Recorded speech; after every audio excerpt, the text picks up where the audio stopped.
No sé por qué. No sé por qué. Como le puso una tilde ahí que no va. Bien. El ácido desoxirribonucleico ADN y el ácido ribonucleico ARN. Creo que también lo vamos. Aquí. Listo. El ácido desoxirribonucleico ADN y el ácido ribonucleico ARN. Ellos fueron aislados por primera vez por Frederick Mischer en el 1869. Entonces, él lo aisló de la pus de bandas quirúrgicas y como pensaba que venía, y él lo llamó inicialmente nucleína, pensaba que era proteína. Entonces, después se dieron cuenta por experimentos de que era un componente ácido, de ahí sale el nombre de ácido desoxirribonucleico y ácido ribonucleico. Entonces, los monómeros que constituyen los polímeros de ácido nucleico son los nucleótidos, que por eso se habla del metabolismo nucleótido, que es las diapositivas anteriores que le estoy dejando. Entonces, usted cuando ve el nucleótido está constituido por el grupo fosfato, tiene la base nitrogenada que es purina y pirimidina, y tiene la pentosa, entonces que específicamente la ribosa. Entonces, dependiendo de cuál de los dos ácidos es, si es el ADN, este OH en la posición 2' no existe, no está presente, por eso el nombre es desoxirribonucleico, y si es ARN, este OH en la posición 2' sí está presente. Entonces tú tienes las cadenas, la diferencia es que el ADN es de doble cadena y son complementarias y antiparalelas, y el ARN es monocatenario y van desde el extremo 5' al extremo 3'. Entonces, una parte importante es que en el 2012, por lo menos fue cuando comenzó a verse esto, siempre se hablaba de la posibilidad o no de que ácidos nucleicos sintéticos tuvieran la capacidad de poder transferir la información genética, y se dio el primer estudio y se demostró en la revista Science, publicado en el 2012, y se hicieron ácidos que son sintéticos y cambiaron el azúcar y se dieron cuenta, para pasarle por encimita, esa X de seno, que son diferentes, son senonucleic acid, entonces se dieron cuenta que eran capaces de transferir información genética. Así que ya eso es, y de ahí abrió la puerta de Pandora, como se dice, la caja de Pandora se abrió, y ahora hay mucha investigación hacia la utilización de distintas bases y distintos azúcares, que diga, para poder generar entonces la posibilidad o no de transferir información genética. Luego de ahí también en el 2012, ya si ustedes ven, en mi época, cuando yo era estudiante, nosotros andábamos con un disquete. Tú tenías en el bolsillo, ustedes no se acuerdan de eso, lo que es el floppy disk. Había el grande, que era, creo que era 5,5, y el chico creo que era de 3,5. Ahora eso pertenece a un museo. Yo andaba, cuando era estudiante de licenciatura en química, tenía una cajetita verde, plástica, que era como tú portabas los disquetes, tú podías poner 2 disquetes. Y eso era la manera en que nosotros hacíamos los informes de laboratorio, todo lo teníamos en el disquete. Después ahí pasó al USB. Cuando en el 2000, el USB en el 2007, por ahí más o menos, llegaron los USB, y tener un USB que fuese de 256 megabytes era la cantidad de almacenamiento. Tú tenías ahora varios USB contigo siempre, uno solamente para los informes de laboratorio y todo lo demás. Luego fue incrementando la capacidad de almacenaje en los USB, hasta ahora que el que más chico te es como de 8 GB, que te venden por ahí, que cuesta como $5. Después ya no había que tener USB, tú almacenabas tu información en CD rewritable, que tú podías volver a escribir y guardar sobre ello. Luego del CD, el DVD. Luego el CD vino el DVD, y luego del DVD vino el Blu-ray, que podía almacenar mayor cantidad de información. Esto es historia de toda la parte tecnológica. Ahora, en el 2012, se hizo el primer estudio en el que lograron almacenar en ADN información, y demostró que era mucho mejor en mantener la fidelidad de la información, la calidad de la imagen, la calidad de todo, que lo que estaba actualmente en el mercado. Entonces ya es otra dirección de la aplicación del ADN, ahora ya para utilizarlo para almacenar información para uso masivo. Entonces va en esa dirección. Bien, Entonces son dos cosas importantes para que les quede que no solamente los ácidos nucleicos normales que conocemos tienen la capacidad de transferir información genética, porque se ha visto ya que la presencia de xenonucleic acids, y también que las aplicaciones tecnológicas van en la dirección de utilizar la fidelidad del ADN para poder almacenar información.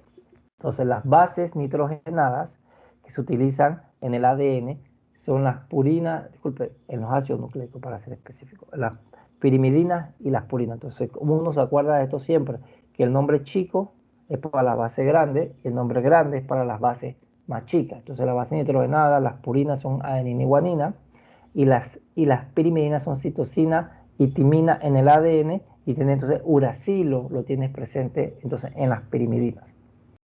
Aparte de eso, en California se logró documentar en el 2011, si la memoria no me falla este paper, una bacteria que producto de que el ambiente en el cual se encuentra la bacteria es rica en arsénico, entonces en vez de tener fosfato incorporado en sus ácidos nucleicos, lo que tiene es arsénico.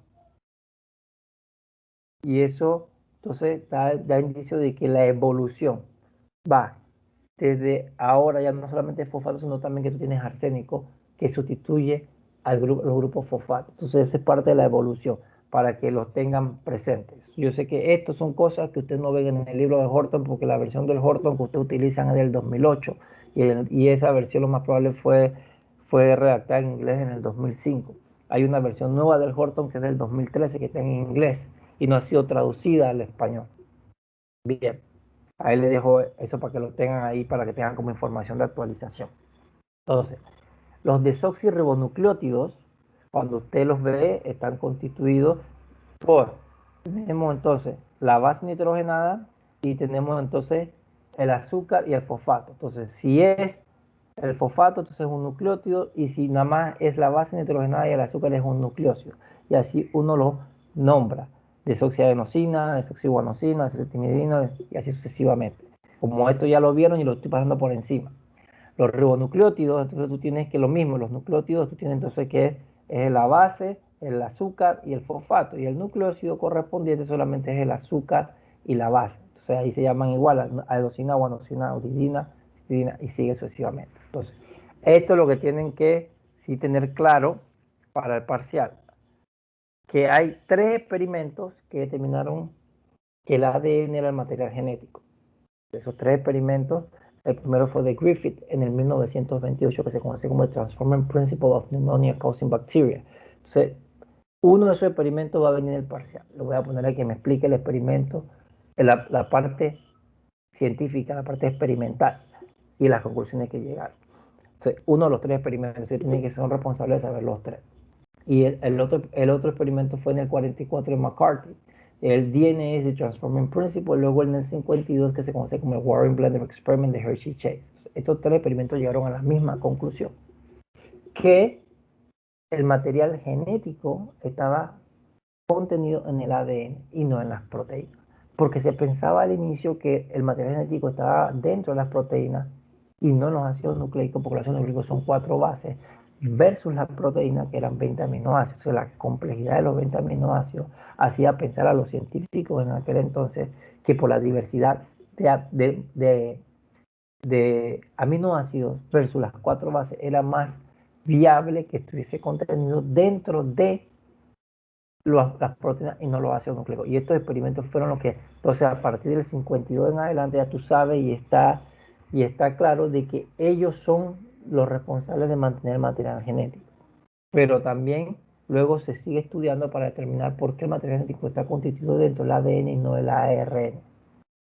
Entonces, esto aquí antes, ustedes pueden descargar el estudio de Watson y Crick, cuando ellos demostraron y ellos vieron se vio por primera vez la estructura tridimensional del ácido desoxirribonucleico.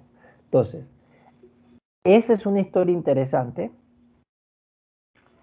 En la década del 50, específicamente justo después de la Segunda Guerra Mundial, había una guerra científica, no por construir armas, sino por accesar al conocimiento.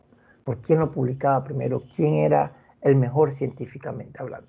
Entonces, ¿qué ocurre? Para mi criterio, uno de los mejores químicos que ha existido en el mundo es Linus Pauling. Linus Pauling ganó 2 premios Nobel.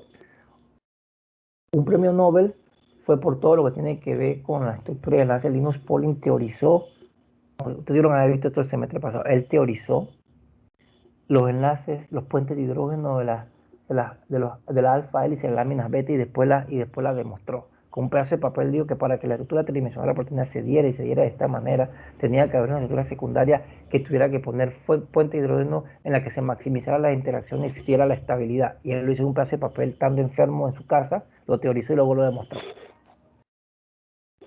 Y él también, Linus Pauling, demostró, él fue el primero que describió una enfermedad a nivel molecular, el psicocelanemia, que se conoce en español como la anemia falciforme.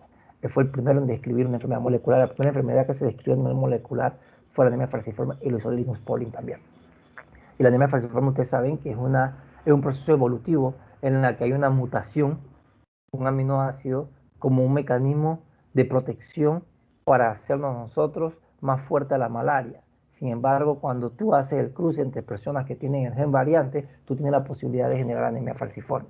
Entonces, eso en la década del 80 en Panamá había mucha teletón, se hacía y el niño símbolo era la anemia falciforme porque era una enfermedad que necesitaba mucho dinero, se estaba invirtiendo bastante y por eso que ahora cuando tú te vas a casar, una de las primeras cosas que tú haces para casarte por lo civil, tienes que hacer pruebas de laboratorio, entre esas HIV, sífilis y gonorrea, y tienes que hacerte la prueba de anemia falciforme y un examen médico completo. La prueba de anemia falciforme es solamente para que ambas personas sepan si son o no portadores, porque muchas personas no tienen la tendencia a hacerse la prueba de anemia falciforme. O sea, antes de casarte, te hacen la prueba. ¿Por qué? Porque si los dos son portadores, para que usted tenga en mente la probabilidad que tiene usted de poder que su hijo tenga la enfermedad. Entonces, para regresar al contexto de esto, entonces, en la guerra, uno de los premios Nobel de Linus Pauling fue en química, en toda la descripción del enlace molecular, usted conoce el principio de descripción de Pauling y todo lo demás. Pero el otro fue un premio Nobel de la Paz, porque en la Segunda Guerra Mundial, Linus Pauling decía que los Estados Unidos no tenían por qué involucrarse en la Segunda Guerra Mundial, que era un problema en Europa y se tenía que quedar en Europa. Entonces, por eso le dieron el premio Nobel de la Paz, pero por eso lo declararon non grato en Inglaterra. Entonces, la guerra era entre Inglaterra y Estados Unidos por la carrera por elucidar la estructura del ácido nucleico. Entonces, los premios Nobel no se dan post-mortem, por eso a Rosalind Franklin no le tocó uno, aunque algunas personas decían que, no le que era por otras cuestiones más que no le estaban dando el premio, pero que no le daban el premio porque no se daba post-mortem. Hay mucha especulación alrededor de todo esto. Entonces, el premio Nobel, ahí Maurice Wilkins y Rosalind Franklin trabajaban en la Universidad de Cambridge y ellos hicieron la elucidación del patrón de difracción de rayos X de la fibra de ADN en 1953. Y aquí tú puedes ver claramente la doble hélice. ¿Qué ocurre? Linus Pauling en el 53, sin tener acceso al patrón de difracción de rayos X, porque había sido declarado non grato en Cambridge, allá en todo el Reino Unido, entonces él postuló una triple hélice antes que Watson y Crick. Y cuando Pauling postuló su modelo del ADN, él decía que era una triple hélice. Entonces, él lo publicó de manera errónea. Pero si él hubiera tenido acceso a este patrón de difracción de radio, él le gana a Watson y Crick. Y hoy en día no estaríamos hablando del modelo Watson y Crick, sino del modelo de Linus Pauling.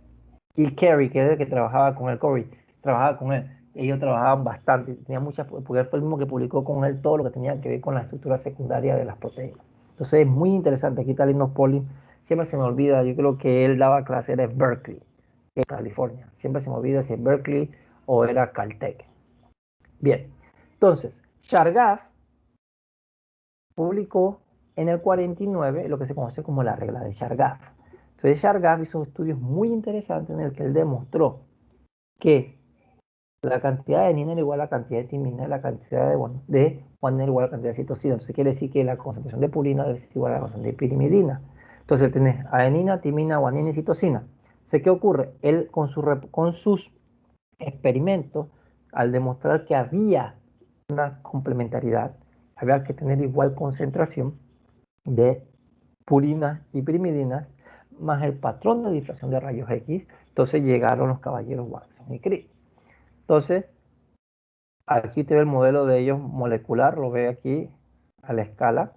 Entonces, ¿qué ocurre? Esto fue publicado el 25 de abril de 1953. Lo voy a poner hacia acá para leerles esto.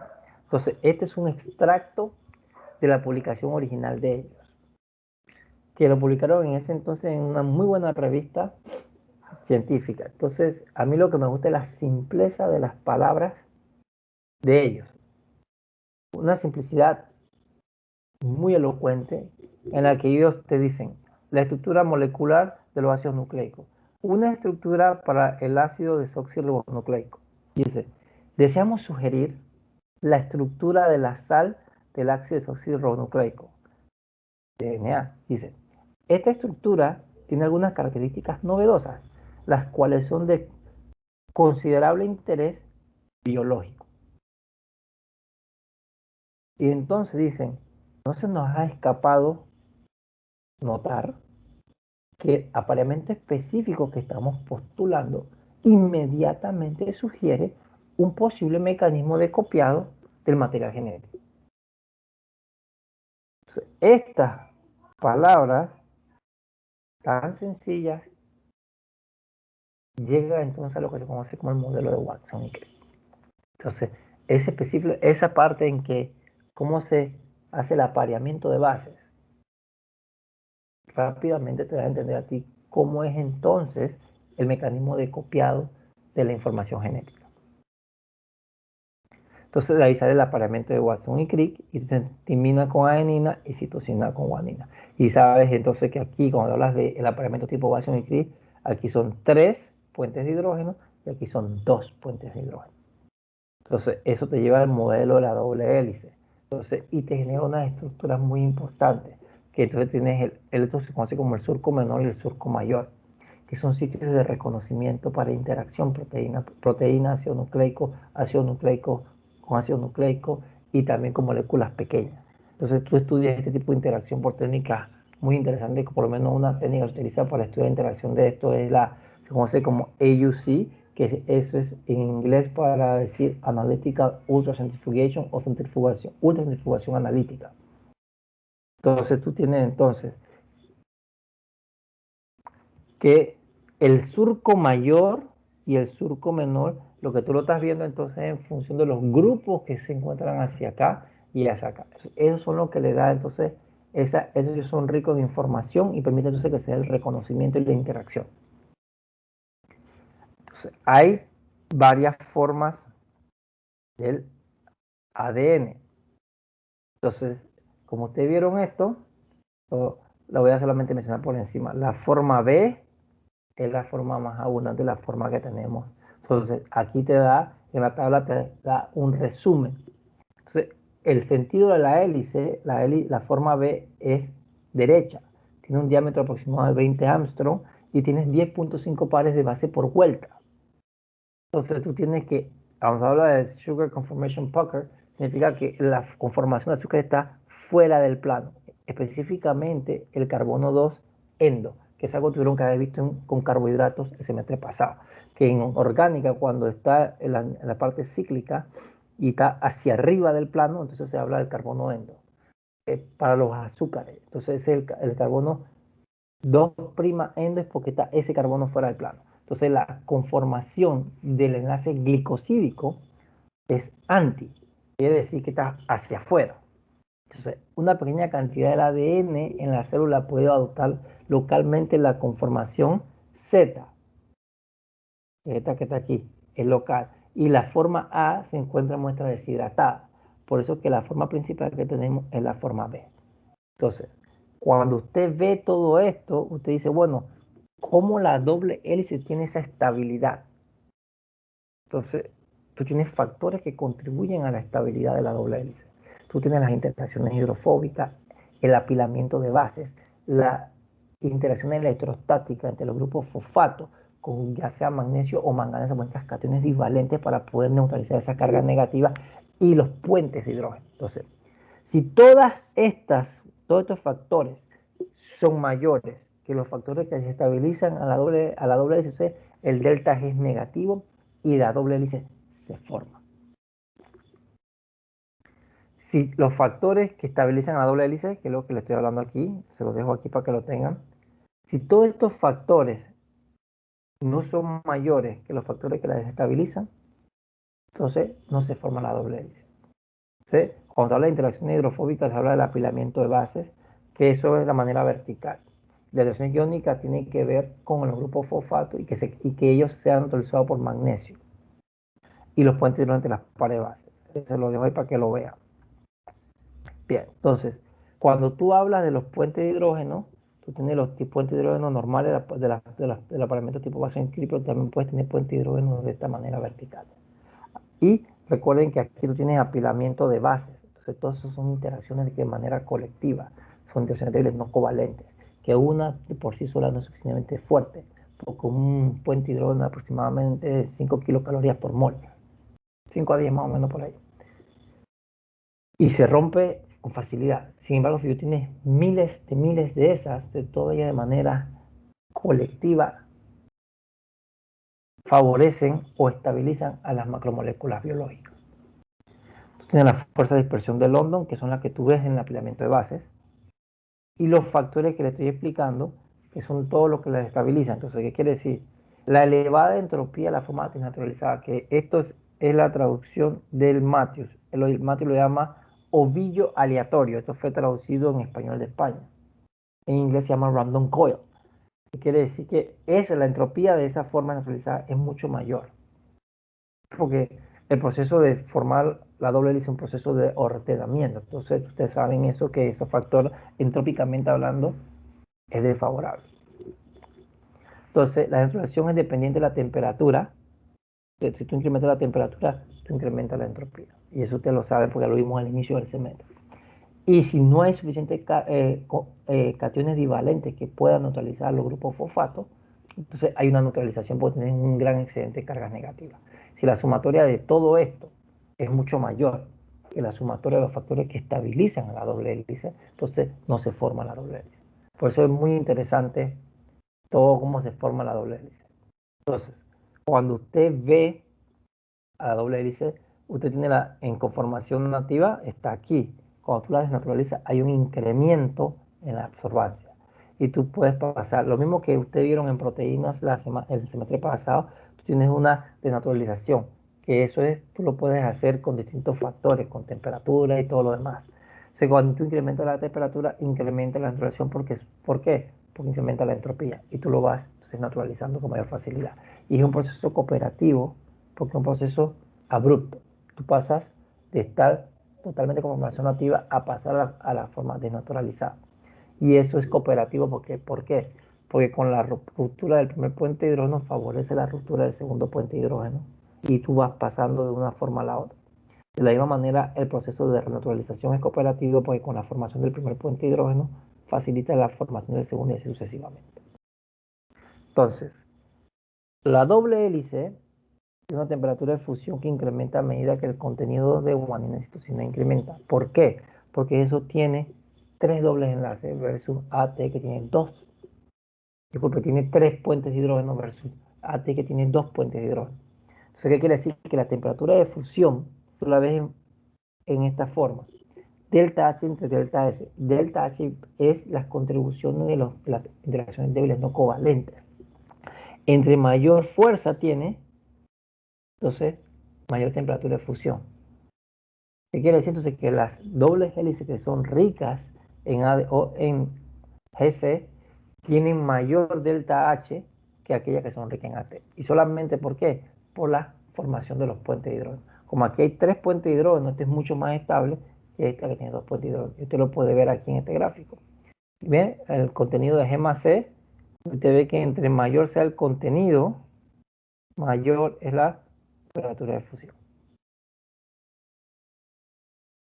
Entonces, ¿por qué la información se contiene en el ADN y no en el ARN? Que esa es una parte importante. porque el ADN es químicamente más estable que el ARN. ¿Por qué? Porque en el ARN está este OH en la posición 2'. Una base cualquiera puede hacer una extracción de protón y se genera una carga negativa aquí. Y esa carga negativa que está aquí va a estar próxima y bien orientada para poder atacar aquí. Entonces, por consiguiente, rompe a los enlaces fosfodiéster. Entonces, y genera derivados. Entonces, eso es importantísimo. Como el ADN no tiene esto, entonces es químicamente más estable. Y ustedes ya saben que existen las nucleasas, porque eso lo vieron el semestre pasado.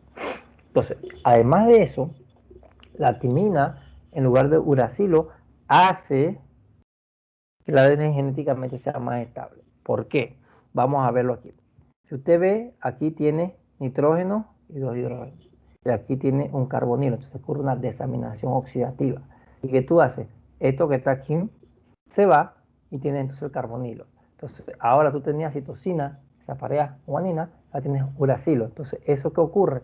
Ahí genéticamente hay una inestabilidad.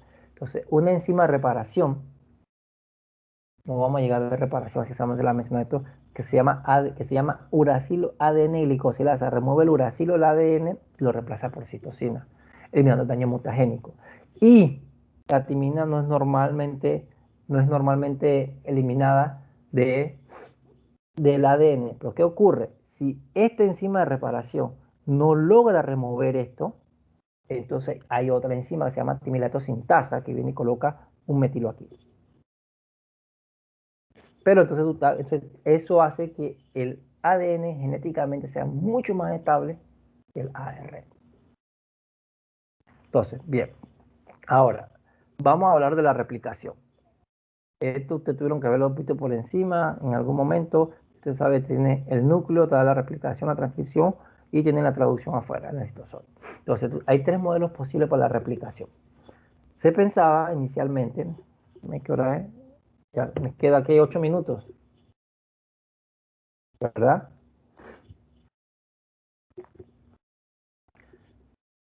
Entonces, hay ya 3 modelos posibles para la replicación. Entonces, puede ser conservativo, semiconservativo y dispersivo. Si conservativo quiere decir que las 2 hebras de ADN madre quedan intactas y se forman 2 hebras hijas. Semiconservativo que era una hebra madre con una hebra hija, y dispersivo que tenía un pedacito de la hebra madre con un pedacito de la hebra hija. Entonces, Michelson y Stoll hicieron experimentos muy interesantes y ellos demostraron que la replicación del ADN era semiconservativa. Entonces, ustedes también son responsables de poder saber este experimento, la parte experimental. Se tienen los 3 de ADN más este experimento. Entonces, la replicación del ADN, tú tienes que abrir la doble hélice para que se pueda llevar a cabo la replicación.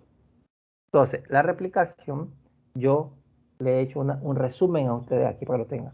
No es un proceso de novo. ¿Qué quiere decir? Que no comienza a partir de la nada, necesita una cadena preexistente. Esa cadena preexistente se llama primer. Es un proceso exergónico, tiene que ser exergónico porque tiene que ser espontáneo. Es semiconservativo. El iniciador o primer es un fragmento pequeño de ARN. Necesitas los nucleótidos correspondientes, necesitas una cadena molde o plantilla y magnesio. ¿Por qué magnesio? Porque tiene que estabilizar las cargas negativas. Entonces necesitas un complejo enzimático que se conoce como la ADN polimerasa y la hidrólisis de pirofosfato, el fosfato orgánico, empuja la reacción en la dirección que tú la requieras. Tú lo ves así. Este es complementario, tenemos el template y va a entrar el nucleótido correspondiente en función del apareamiento de base tipo Watson y Crick. Entonces, este OH en la posición 3' hace un ataque nucleofílico, se va el pirofosfato, se hidroliza esto y tenemos la energía para seguir alargando la cadena. Entonces, la ADN polimerasas, el nucleótido entrante que va a llegar aquí es seleccionado en función del apareamiento de base tipo Watson y el crecimiento de la cadena en la dirección 5', 3'. Entonces la ADN polimerasa, como les expliqué, no puede iniciar la síntesis de ADN de nuevo. O sea, ella requiere una cadena preexistente, una cadena chiquita que de ARN.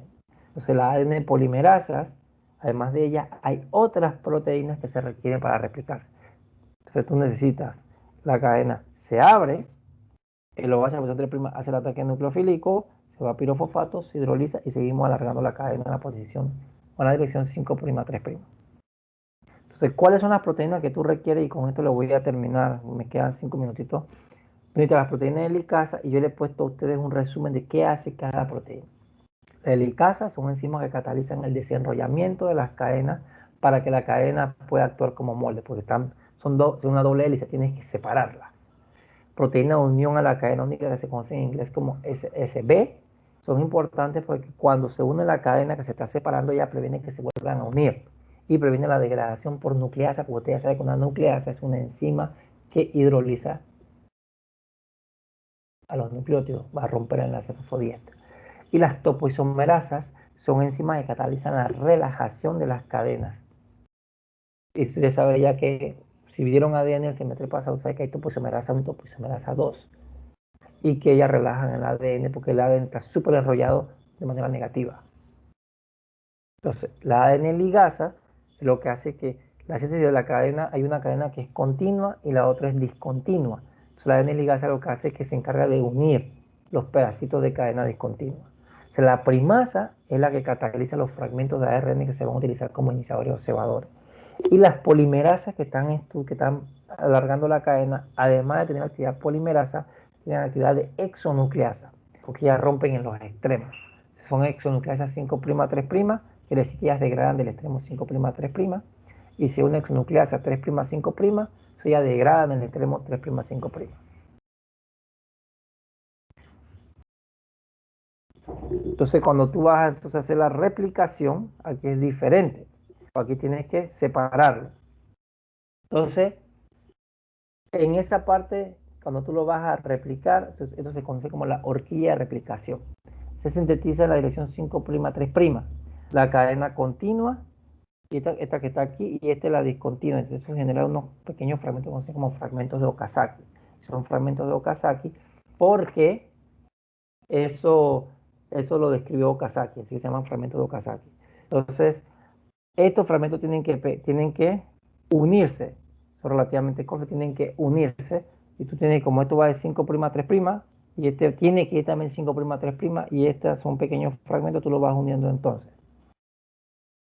Entonces, el flujo normal de la información genética es desde ADN a ARN a proteína, que eso se conoce como el dogma central de la vida, que fue postulado por Francis Crick en el 57.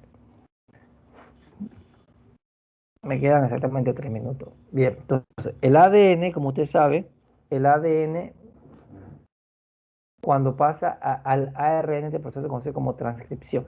Entonces, la transcripción está aquí, no se transcriben las dos cadenas, solamente una. Y de aquí a acá se conoce como traducción.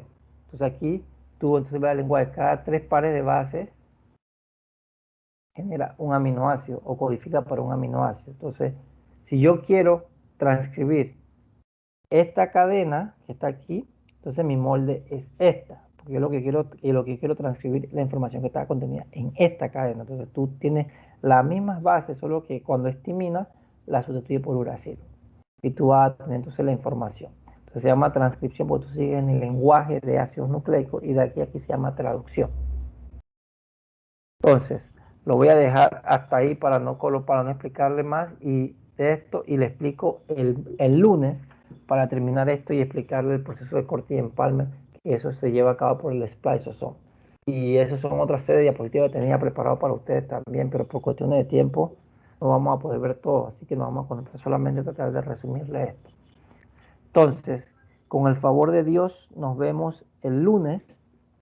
El lunes le explico esta diapositiva, la doy el tercer examen. Lo otro que se me olvidaba antes de que terminemos la clase es que ustedes deben saber que ya están en el proceso de evaluación de todos los profesores. Entonces, es importante que ustedes validen sus datos en el sistema web y que evalúen a todos sus profesores, porque es parte del proceso que la universidad necesita para los procesos de acreditación. Necesita que el proceso de evaluación de los profesores se lleve a cabo y que los estudiantes evalúen a los profesores. Así que le agradecería, tienen desde el 5 desde el 5 de noviembre, creo que hasta el 4 de diciembre. Todo este mes de noviembre para evaluar a todos sus profesores. Ya ustedes están en tercer año, así que ustedes ya están acostumbrados al proceso de evaluación, que a partir del año pasado se hace ahora de manera electrónica, antes era con papelito. Entonces, le agradecería que cuando tengan un tiempito, evalúen a todos sus profesores. Entonces, si no hay ninguna pregunta, con el favor de Dios, nos vemos el lunes. La primera hora terminamos de ver esta diapositiva y le entrego el segundo parcial y los discutimos. Que tengan excelente término de semana y un buen fin de semana. Hasta luego, profesor. Bueno. Hasta luego.